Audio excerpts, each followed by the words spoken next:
Hi there. We're back with another episode of the Mother's Empowerment Podcast. And today we are talking to one of the most empowered mamas that I know, Jenny Vukovcan. Did I say your name right? Yes, you did. Perfect. Okay. And Jenny and I came into one another's lives quite a few years ago. And Jenny is one of these women who, when you see her, you see this tall, gorgeous blonde, and you just think, oh my God, I want to not only be her, I want to be around her, I want to spend time with her. At least that was me. So it's just an honor, Jenny, to have you. Thank you for being here. And Jenny and I are going to talk about goals and her unique perspective on setting goals. So without further ado, Jenny, will you just introduce yourself and let our listeners know a little bit about you? Yeah, thank you, Isabel. Oh my gosh, you're so sweet. I remember the day when we met the first time. I'm like, oh, this I had no idea who you were. And you know the energy, like when it's connecting, and that's how I feel. Every time I see you, I'm like, oh, I just want to give you a hug. Hi everyone. I'm Jenny Vukovcan. I'm a life coach for moms.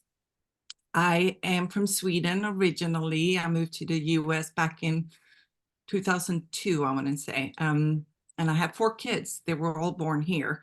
And I kind of became a coach because I came to the US to study psychology because I've always been so interested in like the human brain and behaviors and why do we do things and think the way we do. And I want to become a therapist. So I went to school for it, but along the way, I found coaching, I felt it was a little bit more empowering because it was really solution focused and looking forward versus digging in the past, which is fine, right? If that's what you need. For me, I wanted more positive reinforcement. So I started taking all these different classes in coaching and NLP and hypnosis and got all kinds of certifications. And I just love it so much. And then I became pregnant. I was super excited to start my coaching business, and I did for a while. And then I got pregnant, and I had one after another, 4 kids. My last 2 are twins. And somewhere along the way, I forgot about my dreams and being Jenny, the Jenny who I knew all along, who had those big visions and dreams to create, positive change in the world. And then a lot of my kids had some issues and mental health challenges and physical health challenges. So I really had to take a step back. And that's when I'm like, really, wow, so many moms. I've talked to so many moms who did the same thing. They kind of felt lost along their mother journey and giving up so much of yourself to be of service of your family. I'm not saying that's not right or wrong in any way. For me, I did like 180. So I kind of forgot Jenny along the way, and it really impacted my heart and my mental health and everything. I really missed being in community, learning and growing as a person, not just as a mom. So I started a coaching business supporting moms and women in general to really live their best life and connect with their dreams and their vision so they could be moms and who they were before. It's not an either or, it's a both and. And not everyone knows how to kind of create that. And that's where goals and vision comes in, time management and self-work and life balance, which I focus on with my clients. Yeah. And this is your main focus. So you spend weeks and months and years working with your clients. So we're not going to obviously cover the whole spectrum of the work that you do. But I would love to hear you talk a little bit about the foundation of visioning or goal setting. Yeah. Goals are like the goal topic or theme is very popular. A lot of people talk about it, especially at the beginning of the year, Mm. which I think is great. I've studied most of them. I think I just love learning about other people's view and how they do things. And while I was doing my own kind of envisioning and creating my own life and how I created my own vision, I discovered that a lot of the things people teach and how they do things are focused on action and creating, right? You put something, you want a goal, and then you go after it and you take action on it. And then a lot of them kind of fall behind or don't accomplish it, or they set resolutions, especially this time of year, and they don't accomplish them, and then they beat themselves up and I can't do it, and it's a whole self-doubt kind of thing that happens, and then they stop trusting themselves and their dreams or their goal. And can I do it? I see other people can, but can I do it? So what I discovered that I did really well, because I think most of my goals that I've set in life I have accomplished. I decided when I was 12 I was going to move to the US. I didn't know how, and it was kind of impossible because you needed a visa and things. I wasn't able to have kids. It's another thing, and here I am with 4. So I've set big goals. What I discovered was that the vision was really what was missing for most people when they're setting goals. So they're creating smaller goals, or like too big of a goal. So it's either too big or too small. And some of them do not connect it to their heart, to their vision, which is where your vision lives and your dreams. So I created a system that I call the M.A.P planning system, where you go through the different 3 points or the 3 pillars that I feel has been really helpful for me, and what I teach my clients and they think is helpful. Is the meaning is the first one. The M is meaning, make the goal meaningful. And that's where the vision comes in, right? You have to have a vision first, and an image of what it is you want to create that's aligned with your values and your time, and what it is you want to create. You wouldn't know how many people set goals that are other people's goals, because they just don't know, and they don't even ask themselves, what do I want, right? I want to lose weight, but why, right? So it answers the question of why, and why is it important to me. The second part is the attainability. A goal has to be attainable. And what does that mean?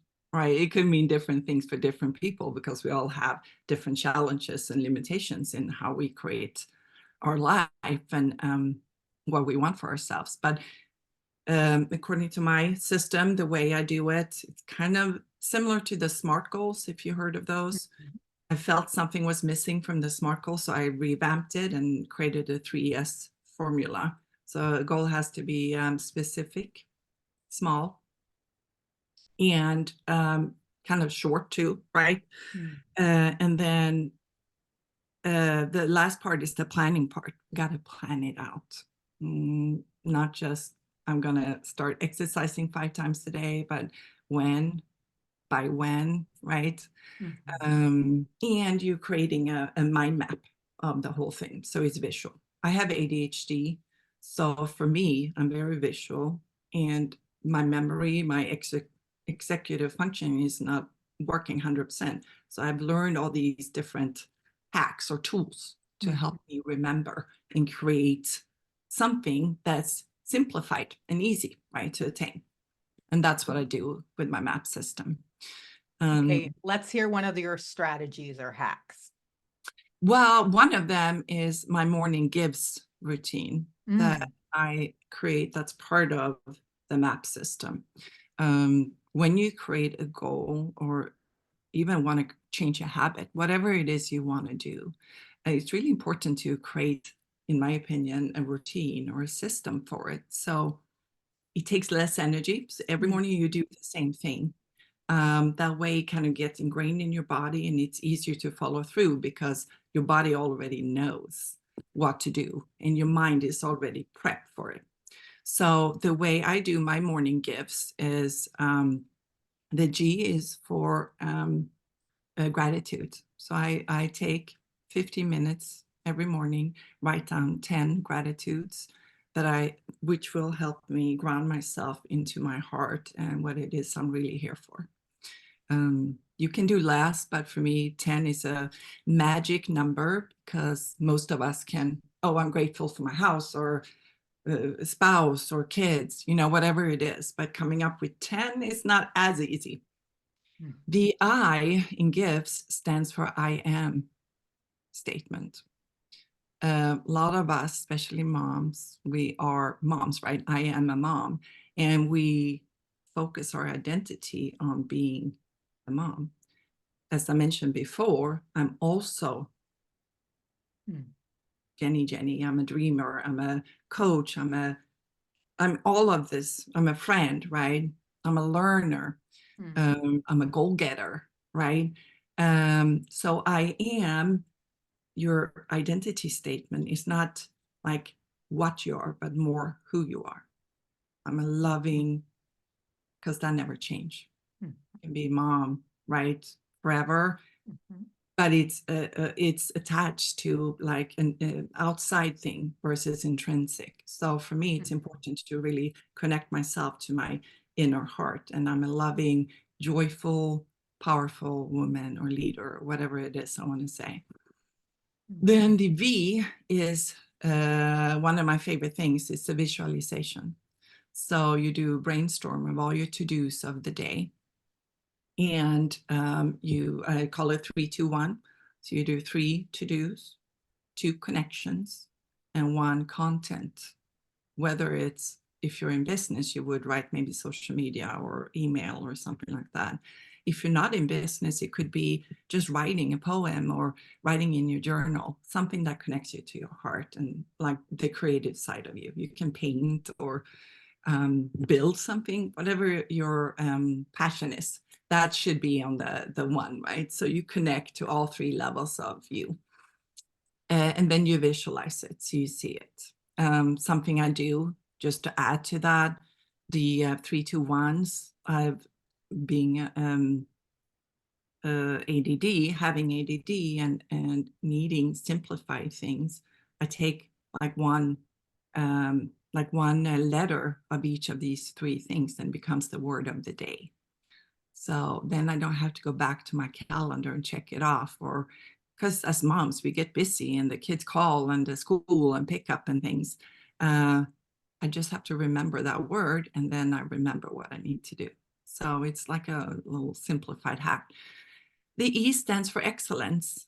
What's needed for me to show up as a 10 out of 10 today? And 10 is different for everyone, right? So what do I need to show up as a 10 out of 10? Maybe I need more flexibility, or maybe I need more time, or maybe I need to ask for support or help with some of the things. The last one is the S. It's set intention, because our intention is kind of what where our minds goes, right? So if we set intention for something, we send it out to the universe, and our minds are already prepped to receive it. So I forgot to do it today with you, but when I do my own podcast interviews, I always ask, what's your intention for the podcast today? And then it's to be flexible maybe, or open to learning, or just in a joyful spirit, right? Oh my goodness, these memory hacks are so right on. And Right. I love the playfulness of them. They've got both this like whimsy to them, but there's something really solid. Yeah. It's like, oh, all I need to remember is gives, Yeah, and that will trigger what to do next. So we're exactly. not relying on our memory to Ex- remember this 5-step process. We're ex- just relying on this, I don't know, the backside of our memory. yeah. It's and I don't know about you, Isabel. I know you have kids too. It's with everything coming up and emails and just in general with the distraction today with social media and emails and calls. So easy to get distracted. So Mm. something that's quick and focused that you can refer back to it. Did I go through all of them? And it's a short process. You just do it, and it helps you get laser focused for the day and really into a grounding spirit of enjoying the day, right? In a joyful way. And I would love to have those acronyms in the show notes. So Okay, Jenny will send those to me so you can go back to them. Um, absolutely. so as someone is goal setting, what Mhm. I find often comes up, whether it's goal setting for me and my partner or goal setting for my 12-year-old daughter, limiting beliefs often come up, and this like almost these admonitions: I'm not good enough, I can't do it, it's too hard. When you're working with clients, how do you support them in working through those limiting Hmm, beliefs? it's such a good question. And I think that's different for different people because the limiting beliefs are not the same, right? Beliefs come from things we've learned and thought process that we learned since, before we were 8. And then they've been ingrained, and many of them are actually unconscious. So when you're working with people on limiting beliefs, it's first of all, you get to acknowledge you may not feel it's true, right? But they do. It's their reality. It's their truth. So you got to meet them there and honor that part of them that has that belief because it has given them something. It's a positive intention behind every behavior. Mhm. So, but in general, I think when you're setting goals, so what I can back up a little bit. The way I see things and the way I've come to understand the world is that there are different levels of wisdom. So we have 1, 2, and 3. The first level of wisdom is the kind of the information. That's what lives in our mind. It's the information we get in. A lot of entrepreneurs live in this level because you're consuming information. When you go to school, you're at this level because Mm. you're using your mind to learn. The second level is knowledge. And knowledge is when you actually take what you've learned and apply it. So it becomes knowledge. You can't become knowledge until you've actually done it and tried it and done it many times and learned from it. You can think of like even baking a cake. The first level is looking at the recipe and gathering all the information and putting it together and like how does this work. The second level is actually putting the flour in and the butter or whatever it is and eggs, right, baking it and putting it in the oven, and you take it out and you taste, oh, too salty, and then from the next time less salt. This is like a cycle that we always do. It's unconscious. And what I found was really interesting because I had a lot of trouble in school and retaining information because the teacher was teaching things from the first level, not so much the second, a little bit, but not so much. So this kind of, I love learning and I love retaining information, but it has to be presented in a way that it accesses all 3 levels. And it can't become wisdom until you've gone through the first and second and learned from it, right? So limiting beliefs are mind level, like Mm. embodied, because you try things and maybe it doesn't work. And then you get discouraged and then you go back to childhood, like trauma maybe, or beliefs that you've learned from early age, and you give up. A lot of people do this with the goals, right? Because they live on the Mhm. first and second. The way I guide people and coach, not just myself and my kids and my friends and my clients, is really to step into your heart. What's true in your heart? In your heart wisdom, there are no limitation. That's the playful kid who is 5 and think the most amazing things Mm. about life, right? It's not until you grow older that you learn there are challenges and they might not happen. But when you're a child, you have this wonder about yourself, right? And the world and possibilities. Your heart has that still and remembers that. That's why visions are so important, because visions comes from the heart. The goals come from the mind. Mm. So you got to start with your heart in creating a vision for whatever it is you want. The vision is like bigger than a goal. It's connected to your mission, your purpose, who you are as a person, your values, right? Mm. All those things that make you you. Um, and that's what we learn in my vision workshop class, Plan for Success. We talk about the first step is creating a vision of what it is you want and how you will feel there and what impact will it have not only on you and your surrounding environment, but how is it connected to universe in general, the rest of the world, right? That gives you the motivation and inspiration to continue. And then you break it down into, I call it hugs. I think Cameron Herold Mhm. set huge, unbelievably great goals, which are 3 to 5 year old goals. Visions are longer, it's like 5 beyond. Mm. And then hugs. And then you pick one hug that you want to focus on for the year.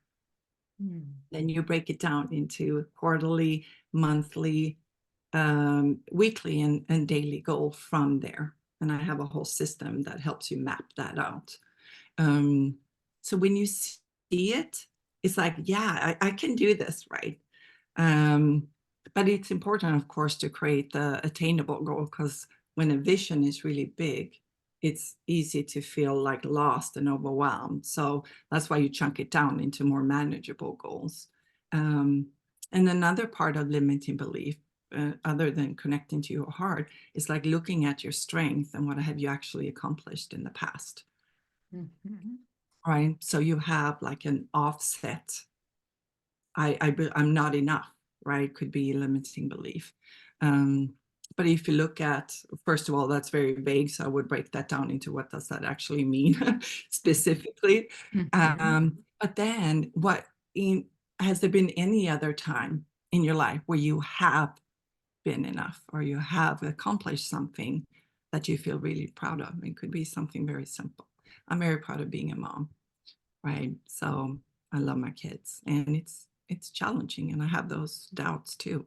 We all do, um, and I think those are just that part of our brain that's trying to stop you from actually moving forward with what it is you have, like your goal wise.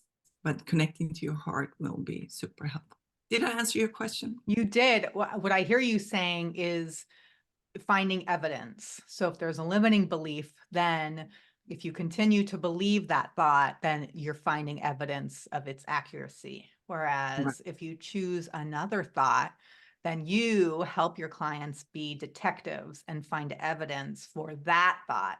And then that repeated thought then becomes a new belief. Exactly, Yeah. exactly. That's one process, but it's also connecting to your heart because our heart don't have doubts, it's our mind. So when you're in doubt, Mm. worries, it's you're on mind level. So dropping into your heart and who you are and what it is that vision you want to create. There are no doubts or limitation there. Yeah, I'm closing my eyes now as I drop into my own heart. And I feel a swell of emotion as I Mm, drop into my heart. It's not, and I feel tears coming to my eyes. And it's not about sadness, it's about the heart space. There's so much happening in the heart. And for our listeners, if you're anything like me, and you are in your head a lot. Like I spend a lot of time thinking and thinking about thinking and thinking about mhm, the future and mhm. planning. And so just your invitation, Jenny, to drop. It's like, whoa. I Yeah, was about to ask you how, like, how can we do that? And then I just like went whoosh, but I'm going to ask you anyway for our listeners, like, how can we drop from our thinking into our feeling? yeah. Well, such a good question. And again, I maybe sounds vague, but it is true. It's different for everyone. What I have found, though, discovered, which is when my morning gifts routine was created, is that and the three levels of wisdom that I just talked about is school. Like when I was in school, it was so mind based. Today, social media, TV, it's like it's programming us to connect with our minds Mhm, and extreme, and what do you call it? Like outside of ourselves. mhm. Um, External. Mhm, yeah, how do we connect with us? Because when we're connecting with ourselves, we know the truth.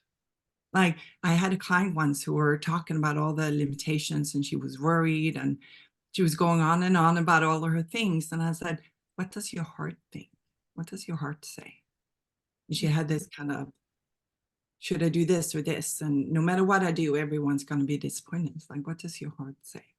And mm, then how do we connect your heart with your mind in a way that feels true and honor who you are?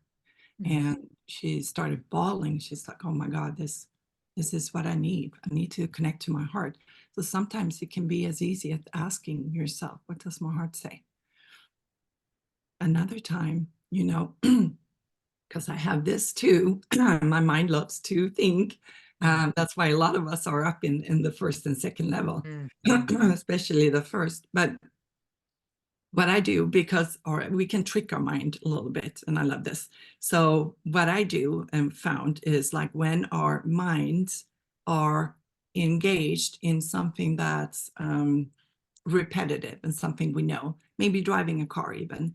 How often do you space out when you drive a car? Or like where you know you're mm, going, right? mhm. All the time. Yep. Exercising Mm, does the same thing because your mhm, mind is focusing on not falling over and like staying on course. mhm. Um, could be doing dishes, gardening, engaging in something that kind of bypass that part of your brain.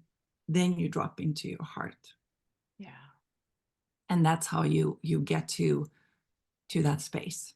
So like you just felt this rush of emotions Mm, because you were reminded of your own heart space by something I said mm, or mhm. something you thought of, right? So from something I said. So you got to kind of find your own special formula.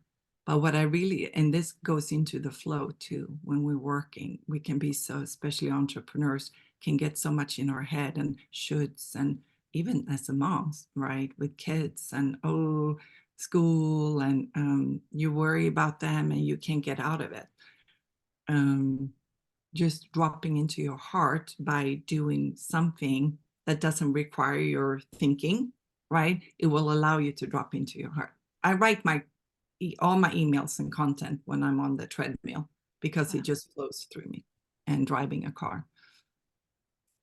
I wonder too if it goes in the other direction, if when we drop into our heart, climbing back up into the head space, if we can begin to use the mind intentionally so that then when we are visioning, because a lot of life requires logic too. Yeah, Yes, it requires emotion, but it requires logic. So when we're accessing that logic from our heart center and the two are in communication and there's not like a wall between the two, that it actually allows our mind to be more effective.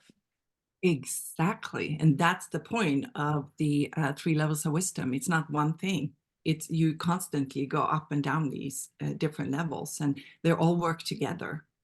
So you Mhm. can start with the body, but then you drop into your mind and you go up to the first level. So it's not one thing and then nothing, right? And I feel like a lot of people who don't have what I've noticed don't have that self work life balance are usually stuck on one of the levels, or not stuck, but they operate from mainly one or two levels. So dropping in and doing this mind body connection, it will help you to feel more balanced because you will draw from all your resources, not just one. I'm so glad we're going this way because I want to drop something in and like get your take on it because I'm really having a lot of fun playing this with this word harmony.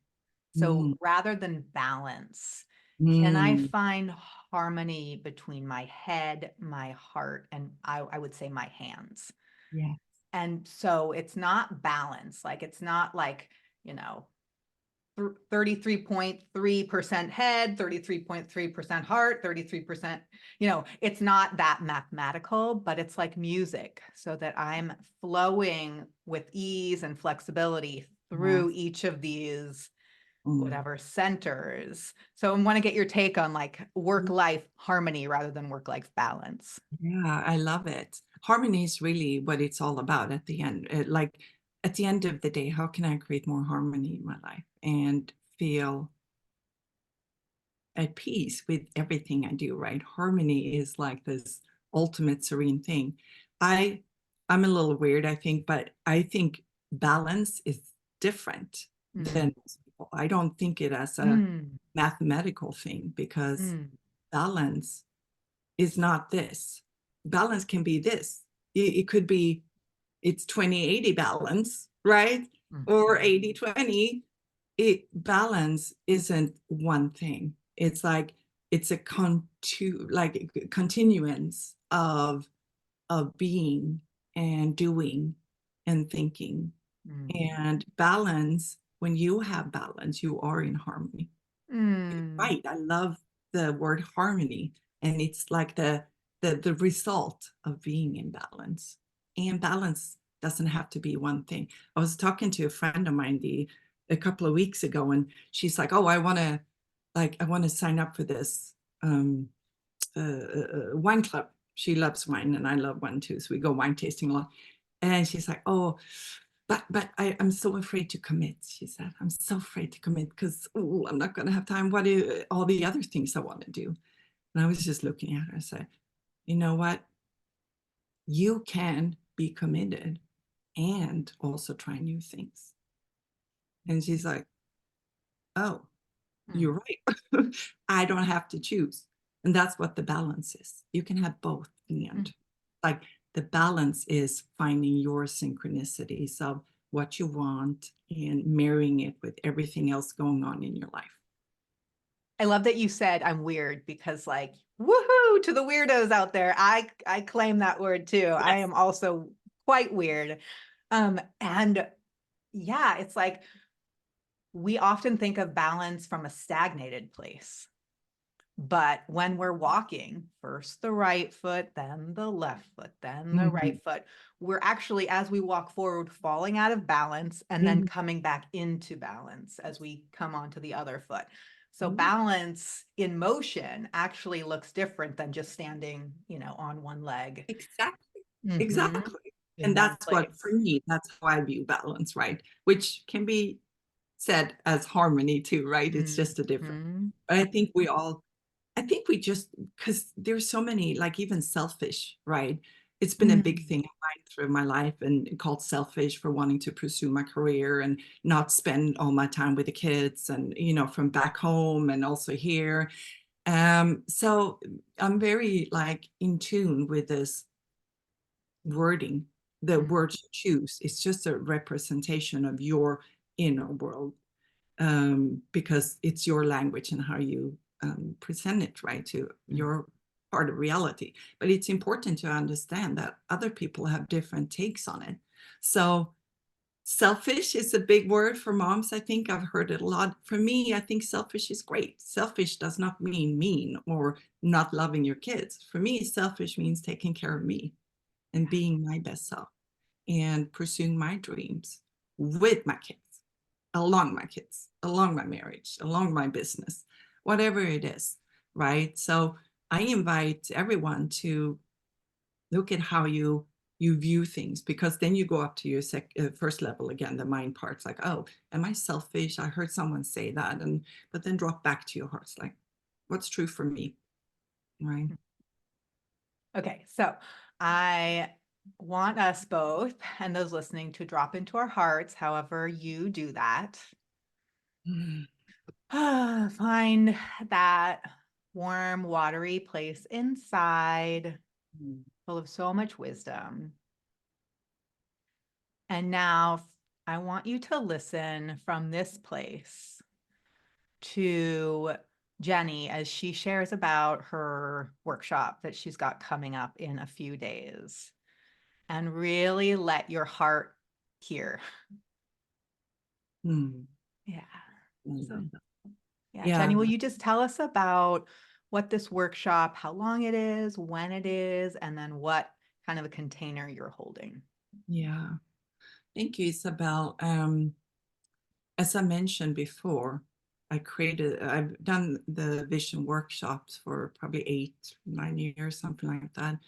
And I love them because it allows me to create or hold a container of community of women and moms to dream together and figure out life together, because it's really different than a regular goal setting class. It's really starting with a M, which is the meaning of your goal. And that comes from the vision and finding your strengths and learning your I ams. Who am I really? What are my strengths? What are my areas of growth? What are my values? And how do they play into the life I'm creating for myself? And from there, we create a big vision um, of the life we want to create for ourselves, our dream life. And then we break it down, as I mentioned, to bigger goals and then to 1 year goal that you want to implement and have created using my special mind map system.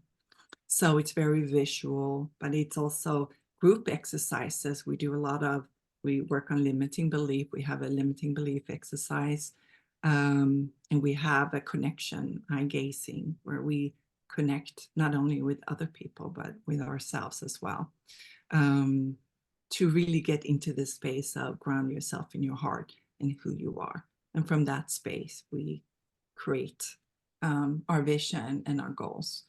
Um, and I love it because it's been evolving over the years. The first few years were very mind-based, was setting goals and doing more and doing what do I want to do less. But now I moved it into really finding more about who you are and your identity and how that plays a role in everything you create and how you show up in life. I think it's really important to really be in touch with that part of you and what you create, because that will help you stay motivated, inspired, and also focused, right? And I created this simplified version to set a goal and how to achieve them. So it comes in a few days. It's on January 19th through 21st. It's Friday, Saturday, and Sunday. Um, Friday is online only because it's a 2 hour from 11 to 1 on the 19th. And I go over kind of what we talked about here, the goal, where goals come from and change. Because when you're creating a goal, you basically go through a change process. Mhm. There are 5 steps. There are actually 6, but we do 5 of them to really learn how to do it intentionally, how to set a goal and make sure it's achieved. Um, and I talk about building a puzzle because I look at our lives and myself as a puzzle. Everyone else too. It's like, what pieces? You know, a lot of people take pieces from other people's puzzles and they don't fit, and you wonder why, right? And you wake up, it's like, my life is not mine. What happened? Because you're building a puzzle with other pieces. So finding out your puzzle pieces. And then on Saturday and Sunday, we go from 10 to 2, where we talk about, like I mentioned, the creation, the identity of who you want to become, not just what you want to do next year, but who are you actually stepping into in this next phase or level of your life. And from there, we create our vision and our goals on the Sunday. Then we end on Sunday with a vision board. You can see mine over here. I love creating vision boards. I have a special method that I teach in my classes, how to create a vision board. I bring all the material because Saturday and Sunday you can do online or in person in San Ramon. Um, and we all sit together and we create and we drink coffee and we drink, snacks, and we look at each other's visions and goals and cheer each other on. And it's a really beautiful connection weekend and bonding time. Oh, I that would sounds love so for wonderful. all of you to. And where can people learn more about it? Yeah, I can. My website is themodernboss.com. Mhm. Themodernboss.com. Right now, it's under construction because I don't know. I think I had a virus, so Mm. I had to help someone fix one of the pages there. But it's up. Gonna be up tomorrow, or no, it should be up by now. Oh, Actually, great. recording this. So themodernboss.com, and then you can look under vision classes. And I'll put the link, the direct link in the show notes as well for that. What a wonderful offering. Jenny, I love you so much. Has been so incredible. Thank you for being here and sharing all of your wisdom and knowledge. Is there Mhm. anything else that you want to say before we close? No, well, just, this we have this one life, Mhm. what do you want? There are so many people who live other people's lives and they don't even know it. Dropping into your heart and ask yourself, what do you want? That's going to be a huge, huge transformation just in that question. Mhm. Yeah. So my closing question to you is, what is a next empowering action you'd like to invite our listeners to take? I think I just said it. It's that. Yeah. It's like drop into your heart and ask, what do you want? And I love to be the one to support you to make that a reality, right? Even if you don't take the vision class, but figuring out what is it that you want and what's the best way, most simplified way to get there, and go for it, right? Mhm. We have this one life, go for it. You deserve it. Yeah. You deserve it.